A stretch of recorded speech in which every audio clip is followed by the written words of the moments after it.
Hi there guys, how's it going? So today I'm going to walk you through how to build a lift. A couple of people have been stuck. Now I don't fully understand how or where you're getting stuck, so I can't work out the issues that you're having, but I'm going to talk you through how I built my lift. I'm going to talk you through a little bit of issues that you might face, and I'm also going to talk you through a little bit of things to make things a little bit neater. So the literal way that you build a lift is quite simply, you put two pistons either at the top or the bottom. I prefer to do it at the top because pistons push, and then you just connect your two pistons.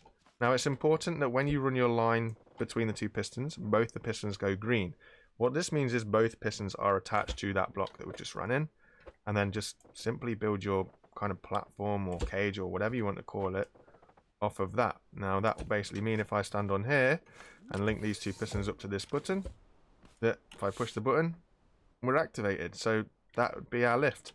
Then if you go into the pistons, change how far you want them to go. That will give you your range. You can also adjust the speed. Scrap mechanic is a little strange. The faster it is, the stronger the pistons are, which is a little annoying. So if you're using like concrete or if you're using a heavy metal and the pistons strain a bit, you're going to want to make it faster. Now the only problem there is if you're traveling quite a long distance, the faster it is, the more it's going to cause you problems. But that is basically how you build a piston lift. I don't know where you guys are getting a little bit lost. I can only imagine it's something like this. So if you look at this, okay, this is longer than a full length. I can't pull this out anymore. But if I want to put a piston here and here, and then try and run this in, you'll notice, okay, so that one piston's green, this one I can't get to. There we go, it's green now. But now if you see, if we connect this piston up and push this side isn't attached. In order to solve this, you just need to make it on your lift.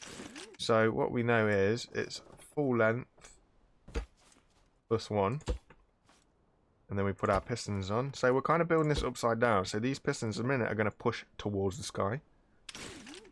And then if we just run this line on here, you notice that one was green, this one's not. This one goes green. Then you need your weld tool and just weld those two bars together. So then if I come in here, what you're going to have to do here, you're going to have to take out the ceiling. So that's the length of this one. Take it off the lift, grab the weld tool, grab that end, put it in there, boom. So now that top blue bar is completely and utterly welded all the way along.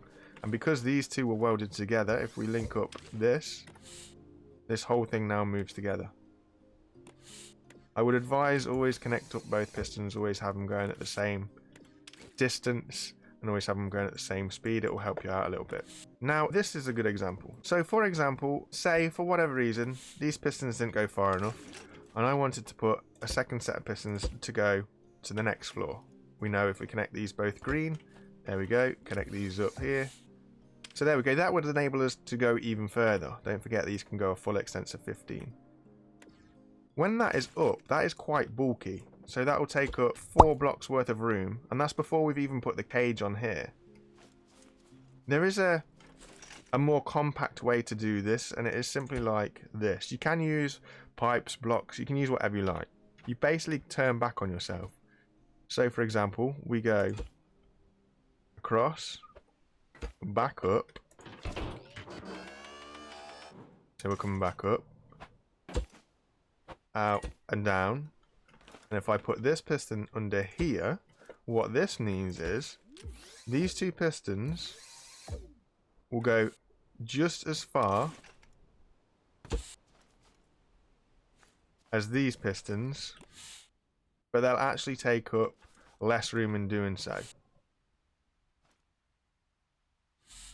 So what that means is when I say they take up less room in doing so, when it's all connected back up to the top, when it's all fully compressed, this only takes up 3 blocks. That third block's where your cage can start if you really want to.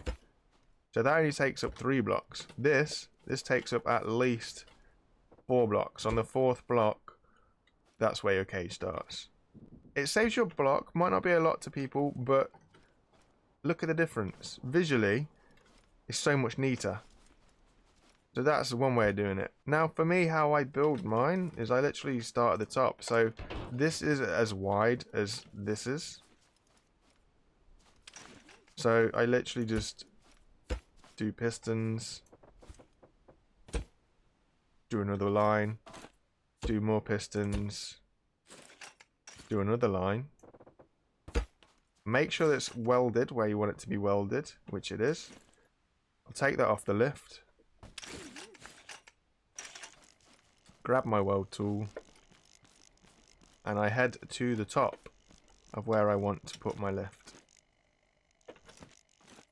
Then I just simply weld it in place. And as you saw, the sparks came both sides. And that is basically that. Put a button on your pistons. Set your piston length to be whatever you need it to be.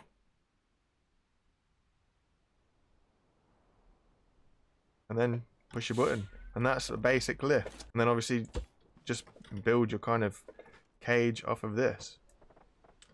If you are going to want a simple two-way system, you're going to need one block of logic and make this an XOR gate. What this means is if I turn this button on, we go down. If I turn this button off, we'll go back up. Also means if I'm at the top, for example, and somehow the lift is at the bottom, I can press this button at the top and it will bring the lift back up. It's really simple. Like I say, I'll link to the video where that gets a little bit more confusing, but that is basically how you build a lift. I hope that kind of clears things up for the people that were stuck. If you're still stuck, let me know in the comments, but be really specific on where you are stuck so I can help you out. But yeah, thanks for watching. I'll see you guys next time. Bye for now. Bye guys.